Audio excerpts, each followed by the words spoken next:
This is Revathi. Welcome back to అందమైన కథల పొదిరిల్లు. ప్రియమైన రాక్షసి ఎపిసోడ్ నెంబర్ 113. శిరీష తీసుకున్న నిర్ణయం విని షాక్ అవుతున్న ఆనంది. అసలు శిరీష ఏం నిర్ణయం తీసుకుంది? కథలకు వెళ్ళబోయే ముందు దయచేసి వీడియోకి ఒక లైక్ ఇవ్వండి. అలాగే హైప్ ఇచ్చి వీడియోని సపోర్ట్ చేయండి. స్టోరీస్ నచ్చినట్టయితే మన ఛానల్ని తప్పకుండా షేర్ చేయండి. ఇక కథలోకి వెళ్ళిపోదాం. మా అన్నయ్య నీ చెల్లెలికి ముద్దు పెట్టాడని తెలిసేసరికి నాకు నీ మీద మూడొచ్చి ఇలా ముద్దు పెట్టాను యమ్మా అంటూ ఉన్న విషయాన్ని నవ్వుతూ నిక్కచ్చిగా చెప్తుంది ఆనంది. అది విని యమ్ముడికి దెబ్బకి ఎక్కిన మత్తు మైకం వదిలిపోయి, ఏంటి నువ్వనేది? అసలు ఏం వాగుతున్నావే అని కోపంగా అడుగుతాడు. వాగటం కాదయ్యమ్మా, నేను చూసింది చెప్తున్నాను. ముద్దు పెట్టడంలో నువ్వు మా అన్నయ్య ఒక్కటే.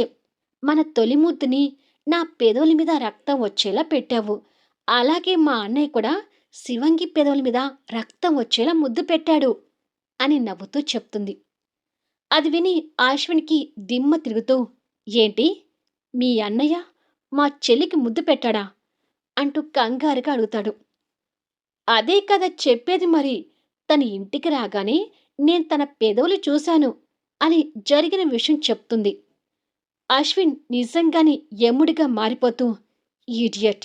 మీ అన్న అంతకు తెగించాడా అంటూ కోప్పడతాడు. ఓ యమ్మా, మా అన్నని నా ముందే తిడుతున్నావేంటి అని అడుగుతుంది. షటప్! మీ అన్నను తిట్టడం కాదు, ఇప్పుడు నువ్వు చెప్పిన విషయం విన్నాక చంపాలనిపిస్తుంది అని అంటాడు. ఇది మరీ బాగుంది. నువ్వు నాకు ముద్దు పెడితే రైటా? మా అన్నయ్య మీ చెల్లెలికి ముద్దు పెడితే చంపేంత తప్పా అని అమాయకంగా ప్రశ్నిస్తుంది. తన ప్రశ్నకి చిరాకు పడుతూ, తిన్నావు కదా, మూసుకొని పడుకో అని అంటాడు. మరి నువ్వు కూడా పడుకోయమ్మా అని అంటుంది. ముందు నువ్వు నోరు మూసి సైలెంట్గా పడుకో అంటూ కసిరించాడు. "ఉమ్" అని నోటి మీద చేయి పెట్టుకొని ఇంకొక చేత్తో బొమ్మని హగ్ చేసుకుని కళ్ళు మూసుకొని పడుకుంటుంది. కానీ అశ్విన్ ఆనంది చెప్పిన విషయానికి కంగారు పడుతూ, చైతన్య నా చెల్లెలికి ముద్దు పెట్టే వరకు వచ్చాడు అంటే చైతన్యని అంత ఈజీగా తీసుకోకూడదు అని అనుకుంటూ కోపంగా ఆలోచిస్తుంటాడు. మరో రూంలో శివంగి కూడా జరిగింది గుర్తు తెచ్చుకొని, చైతన్యకి తన మోసం గురించి బయటపడినా కూడా నా విషయంలో ఇంతగా తెగించాడంటే భరించలేకపోతున్నాను. ముద్దు మురిపాలతో నా మనసు మార్చాలని చూస్తున్నాడేమో. అంత ఈజీగా ఈ శివంగి కరిగిపోయేది కాదు అని అనుకుంటూ చైతన్య గురించి కోపంగా ఆలోచిస్తూ ఉంటుంది. నందిత కూడా జరుగుతున్న సంఘటనకు బాధపడుతూ, శిరీష ఎంత త్వరగా వీలైతే అంత త్వరగా రియలైజ్ అయ్యి జితేంద్రని పెళ్లి చేసుకోవడానికి ఒప్పుకుంటే బాగుండు అని అనుకుంటుంది. ఇక ఆనంద నిలయంలో అమర్ తన పర్సనల్ భార్య పిల్లలు పెయింటింగ్స్ రూమ్లో గడుపుతూ శిరీష పెళ్లి చూపులో జరిగిన సంఘటనంతా గుర్తు తెచ్చుకొని, నా కుటుంబంలో ముందు ముందు ఎలాంటి పరిస్థితులు రాబోతున్నాయో అర్థం కావడం లేదు. ఇటు చైతన్య మనసు మార్చలేను, అటు నందితకి నచ్చచెప్పలేను. కానీ నా కూతురు చైతన్యని పెళ్లి చేసుకుంటే నా కూతురు జీవితం బాగుంటుందనే నమ్మకం మాత్రం నాకుంది. కానీ చైతన్యకి సపోర్ట్ చేస్తూ నందితని ఇంకా బాధపెట్టలేను అని అనుకుంటాడు. రూమ్ కారిడార్లో చైతన్య అటూ ఇటూ తిరుగుతూ, ఏమైనా సరే, ఎవ్వరు ఒప్పుకొన్నా ఒప్పుకోకపోయినా శిరీష పెళ్లి నాతోనే జరగాలి అని అనుకుంటూ ఉండగా అమర్ కన్నీళ్లు పెడుతూ పర్సనల్ రూమ్లో నుంచి బయటికి రావటం పైనుండి చైతన్య చూస్తాడు. అమర్ ఆ రూముల నుండి రావటం, పైగా కన్నీళ్లు పెట్టుకోవడం చైతన్య ఆశ్చర్యంగా చూస్తుంటాడు. అలా అమర్ బెడ్రూమ్లోకి వెళ్ళి డోర్ వేసుకుంటాడు. మావయ్య ఎప్పుడూ ఆ రూమ్లో ఎందుకు గడుపుతాడు? మావయ్య చేత కంటతడి పెట్టించే అంతగా ఆ రూమ్లో ఏముంది అని అనుకుని కిందికొచ్చి ఆ రూమ్ దగ్గరికి వచ్చి చూసేసరికి లాక్ వేసి కనిపిస్తూ ఉంటుంది. అసలు ఈ రూమ్లో ఏముంది? ఎన్నోసార్లు బామ్మని కూడా ఈ విషయం గురించి అడిగితే బామ్మ కూడా సమాధానం చెప్పకుండా తప్పించుకునేది. అంటే ఈ రూమ్లో ఏమైనా సీక్రెట్స్ ఉన్నాయా?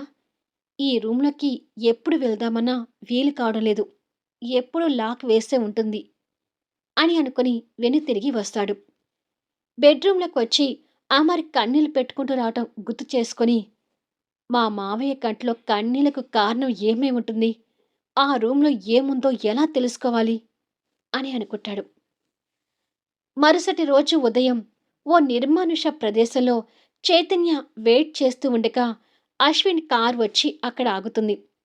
అశ్విన్ కార్ దిగి చైతన్యని కోపంగా చూస్తూ దగ్గరికొస్తాడు. అశ్విన్ కోపాన్ని చూస్తున్న చైతన్య ధీమాగా చేతులు కట్టుకొని నిలబడి ఉంటాడు.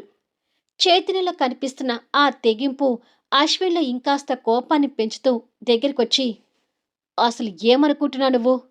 అని అడుగుతాడు. దేని గురించి? అని అడుగుతాడు చైతన్య. ఎంత ధైర్యం ఉంటే నిన్న నా చెల్లెలతో అలా? అని ఆగిపోతాడు. ఆశ్చర్యంగా ఉంది. నేను ముద్దు పెట్టానని నీ చెల్లెలు నీకు ఎదురుగా వచ్చి ఎలా చెప్పి ఉంటుంది? అని అడుగుతాడు. చెప్పింది నా చెల్లెలు కాదు, నీ చెల్లెలు అంటాడు అశ్విన్. ఓ, అదా సంగతి. నా చెల్లెలు అమాయకురాలైనా తన అమాయకత్వంతో చేసే పనులన్నీ మంచి చేస్తాయి. నేను ఈ చెల్లెలికి ముద్దు పెట్టానని నా చెల్లెలు నీకు చెప్పి చాలా మంచి పని చేసింది. ఇప్పటికైనా నీ చెల్లెల విషయంలో నేను ఎలా ఉన్నానో నీకు అర్థమై ఉంటుంది కదా అని అడుగుతాడు చైతన్య. ఏయ్ అంటూ అశ్విన్ కోపంగా చైతన్య షర్ట్ కాలర్ పట్టుకుంటాడు. చైతన్య నవ్వుతూ షర్ట్ కాలర్ మీద ఉన్న అశ్విన్ చేతుల మీదుగా చేయి పెట్టి, మనం బావా బామర్దులం కాబట్టి ఇలా కాలర్స్ మీద చేతులు వేసుకోకుండా భుజాల మీద చేతులు వేసుకుంటే బాగుంటుంది కదా బావా అంటూ ఒత్తి పలుకుతాడు. రే చైతన్య, ఏంట్రా నీలో ఇంత తెగింపు? ఎక్కడి నుంచి వచ్చింది ఈ ధైర్యం? అని అడుగుతాడు అశ్విన్. అయ్యో, నాకేమి తెలీదు బావా. దీనంతటికీ కారణం నీ చెల్లే తప్ప నా వైపు నుంచి ఎలాంటి తప్పూ లేదు అని అమాయకత్వం నటిస్తూ చెప్తాడు. ఆ మాటలకు అశ్విన్ కోపంగా చూస్తాడు. ఇంకా అర్థం కాలేదా? నేను మీ చెల్లిని ప్రేమించాను కాబట్టి ఆ ప్రేమ వలనే నాలో ఇంత తెగింపు ధైర్యం వచ్చింది అని అంటాడు. అశ్విన్ చేతిని షర్ట్ కాలర్ మీద నుంచి చేతులు తీసి, మర్యాదగా చెప్తున్నాను, నా చెల్లెల్ని మర్చిపో అని అంటాడు. అది కాదు కానీ ఇంకొక మాట చెప్పు బావా అంటాడు చైతన్య నిర్లక్ష్యంగా చూస్తూ. నిన్ను చంపేస్తాను అంటాడు అశ్విన్. ఓహో, ఇంకొక మాట అంటే మర్డర్ అటెంప్ట్ వైపు వెళ్ళావన్నమాట. సరే కానివ్వు. నన్ను చంపాలని నీకు అంత ఇష్టంగా ఉంటే నేనెందుకు కాదంటాను? నువ్వు నన్ను చంపాలని చూడు. నేను నీ నుంచి ఎలా ఎదుర్కొని నీ చెల్లెల్ని ఎలా పెళ్లి చేసుకోవాలో నేను కూడా చూసుకుంటాను అని అంటాడు. అంటే నా చెల్లెల్ని పెళ్లి చేసుకోవాలనే ఆలోచనని వదిలేయవా అని అడుగుతాడు అశ్విన్. నువ్వు నా చెల్లిని ప్రేమించి పెళ్లి చేసుకుంటే ప్రేమ వాల్యూ అనేది నీకు తెలుస్తుంది. కానీ నా చెల్లెల్ని బెదిరించి బ్లాక్మెయిల్ చేసి పెళ్లి చేసుకున్నావు కదా, అందుకే నా ప్రేమ వాల్యూ నీకు తెలియక ఇలా అడుగుతున్నావు బావా అంటాడు ఒత్తి పలుకుతూ. అబద్ధం. నువ్వసలు నా చెల్లెల్ని ప్రేమించలేదు. నీ చెల్లెల్ని నేను బాధ పెడుతున్నానే వంకతో నా చెల్లెల్ని పెళ్లి చేసుకోవాలని చూస్తున్నావు. ఇది నిజం అంటాడు అశ్విన్. చెప్పినా నమ్మనప్పుడు ఏమైనా అనుకో, నాకు సంబంధం లేదు. నా చెల్లెల్ని పెళ్లి చేసుకోవద్దు అని చెప్పడానికి నువ్వు ఇక్కడికి వచ్చి ఉంటే నీ సమయం వృధా తప్ప ఇంకొక ప్రయోజనం లేదు. సో నీ చెల్లెలే నా పెళ్ళాం. ఇది ఫిక్స్ అయిపో బావా అంటాడు చైతన్య. బావా లేదు, బామర్ది లేడు. నా చెల్లెల్ని పెళ్లి చేసుకుని తని టార్చర్ పెట్టాలనే ఆశని చంపేసుకో. ఎందుకంటే చచ్చినా నా చెల్లి పెళ్ళి నీతో జరగదు. నువ్వు చెప్పింది ఫిక్స్ కాదు, నేను చెప్పిందే ఫిక్స్ అని కోపంగా చెప్పి పాకెట్లో ఉన్న గ్లాసెస్ తీసుకుని కళ్ళకు పెట్టుకొని, మైండ్ ఇట్ అంటూ చూపుడు వేలు పెట్టి బెదిరిస్తూ చెప్పి కార్ దగ్గరికి వచ్చి మళ్ళీ చైతన్య వైపు చూస్తాడు. చైతన్య ముఖంలో కనిపిస్తున్న కాన్ఫిడెంట్కి అశ్విన్ ఒక ఇంత భయపడుతూనే తిరిగి కారులో కూర్చొని కార్ స్టార్ట్ చేసుకుని వెళ్ళిపోతాడు. చైతన్య అదే కాన్ఫిడెంట్తో నవ్వుతూ ఫోన్లో శిరీష ఫోటోని చూసుకుంటూ, నా బుజ్జి డార్లింగ్, నేను ఎలా మిస్ చేసుకుంటానే. మీ అన్నయ్య ఓ పెద్ద ఫోజులు కొడుతున్నాడు కానీ ఐ లవ్ యూ బంగారం అని ఫోన్లో తన ఫోటోకి ముద్దు పెట్టుకుంటాడు. వామ్మో వామ్మో, ఇక్కడ ఏం జరుగుతుంది అంటూ దీపక్ గుండెలు బాదుకుంటూ అక్కడికి వస్తాడు. ఓ దీపక్, నువ్వు ఇక్కడే ఉన్నావా అని అడిగితే చైతన్య, నేను లేకుండా ఎక్కడికి పోతాను కానీ ఈ యముడు శిరీషాని పెళ్లి చేసుకోవడానికి ఒప్పుకోవడం లేదు. ఆ శివంగి నువ్వంటేనే విరుచుకుపడుతుంది. మరి ఎలా తనని పెళ్లి చేసుకుంటావు అని అడుగుతాడు. ఏమో తెలీదు. కానీ తనని పెళ్లి చేసుకోవాలి. అది ఒక్కటే నేను అనుకుంటుంది అని అంటాడు. అశ్విన్ ఇంటికి వెళ్ళేసరికి శిరీష నందితకి ఎదురుగా కూర్చొని ఉంటుంది. ఆనంది వాళ్ళ పక్క నిలబడి అమాయకంగా చూస్తూ ఉంటుంది. నాతో ఏదో చెప్పాలన్నావు, ఏంటి శిరీష అది అని అడుగుతుంది నందిత. అశ్విన్ వాళ్ళ మాటలు వింటూ దగ్గరకు వస్తాడు. నేను జితేంద్రని పెళ్లి చేసుకోవాలనుకుంటున్నానమ్మా. ఎంత త్వరగా వీలైతే అంత త్వరగా జితేంద్రతో నా పెళ్లి చేయండి అంటుంది శివంగి. అది విని నదిత, అశ్విన్ సంతోషపడుతుంటే ఆనంది మాత్రం షాక్ అవుతుంటుంది. నువ్వు చెప్తున్నది నిజమేనా శిరీష అని అడుగుతుంది నదిత సంతోషపడుతూ. చైతన్య తనకి ముద్దు పెట్టడం గుర్తు తెచ్చుకొని, నిజమేనమ్మా, నేను లేట్ చేయకుండా జితేంద్రని పెళ్లి చేసుకోవాలనుకుంటున్నాను అని చెప్తుంది. చెల్లెలు జితేంద్రని పెళ్లి చేసుకోవడానికి ఒప్పుకున్నందుకు అశ్విన్ కూడా సంతోషపడుతుంటాడు. ఆ మాటలు కాస్త దూరంలో ఉన్న ముత్యాలు కూడా విని ఏదో బాధతో మౌనంగా ఉంటే, ఇక ఆనంది తట్టుకోలేక నో అంటూ గట్టిగా టాప్ లేచిపోయేటట్టుగా అరుస్తుంది. తన అరుపు విని అందరూ తన వైపు ఆశ్చర్యంగా చూస్తుంటారు. ఎందుకలా అరిచావు అని అడుగుతాడు అశ్విన్ సీరియస్ టోన్తో. మరి లేకపోతే మా అన్నయ్య చేసుకోవాల్సిన ఈ శివంగిని ఆ జితేంద్ర ఎవడు చేసుకుంటానంటే అరవక ఏం చేస్తాను అంటుంది కోపంగా. ఏయ్, పిచ్చిదానిలా మాట్లాడకు. నా చెల్లెలు నీ అన్నయ్యని ఇప్పుడు ఇష్టపడలేదు. అలాంటప్పుడు నా చెల్లెలు నీ అన్నయ్యని ఎందుకు చేసుకుంటుంది అని అడుగుతాడు అశ్విన్. నీ చెల్లెలు మా అన్నయ్యని ఇప్పుడు ఇష్టపడటం లేదేమో, కానీ ఫ్యూచర్లో ఇష్టపడుతుంది. మా అన్నయ్యని ఇష్టపడుతున్న సమయంలో తన మొగుడు జితేంద్ర అయ్యుంటే ఎలా? అందుకని మీ చెల్లెలు మా అన్నయ్యని ఇష్టపడే వరకు మీ చెల్లెలు ఆ జితేంద్రని పెళ్లి చేసుకోవడానికి వీల్లేదు అని కరాఖండిగా చెప్తుంది. పిచ్చి పిచ్చిగా వాగకనానా అని అంటాడు అశ్విన్. నేను పిచ్చి పిచ్చిగా వాగినా అందులో అర్థం ఉంది. ఇప్పుడు శివంగికి ఆ జితేంద్రతో పెళ్ళైతే ఫ్యూచర్లో మా అన్నయ్య నిజంగానే తన్ని ప్రేమించాడు, మా అన్నయ్య ప్రేమలో నిజాయితీ ఉందని తెలిస్తే అప్పుడు ఏం చేస్తుంది?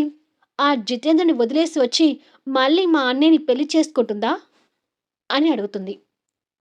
బాగా అడిగావమ్మా, అలాగే మాట్లాడాలి అని ముత్యాలు తనలో తను అనుకుంది.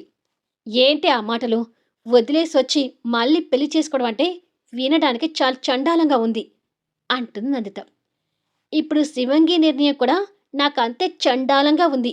అయినా కూడా విని భరించలా అంటుంది కోపంగా సాగదీస్తూ. ఆనంది మాటలు ముగ్గురికి కోపం తెప్పిస్తుంటాయి. చూడు శివంగి, నువ్వు నాకన్నా పెద్ద తెలివైన దానివి అనుకున్నాను కానీ లేదు, నీది ఉట్టి మట్టి బుర్ర. మనుషుల మనస్తత్వాల గురించి తెలుసుకోకుండా ఎంత డాక్టర్ చదువు చదివి ఎంతమంది గుండెలు కోసినా ఏం లాభం అని అంటుంది. ఏ ఆనంది, నా విషయంలో మీ అన్నయ్య తప్పు చేశాడని తెలిసి కూడా నువ్వు మీ అన్నయ్యని అలా సపోర్ట్ చేసుకుని రావడం కరెక్ట్గా అనిపించడం లేదు. 6 100 6 నేను మీ అన్నయ్యని కాదని ఆ జితేంద్రని పెళ్లి చేసుకోవడానికి సిద్ధపడుతున్నాను. ఇదే నా ఫైనల్ డెసిషన్ అని చెప్పి, అమ్మా, అన్నయ్య, త్వరగా నా పెళ్లికి ఏర్పాట్లు చూడండి అని చెప్పి పైకి వెళ్ళిపోతుంది శివంగి.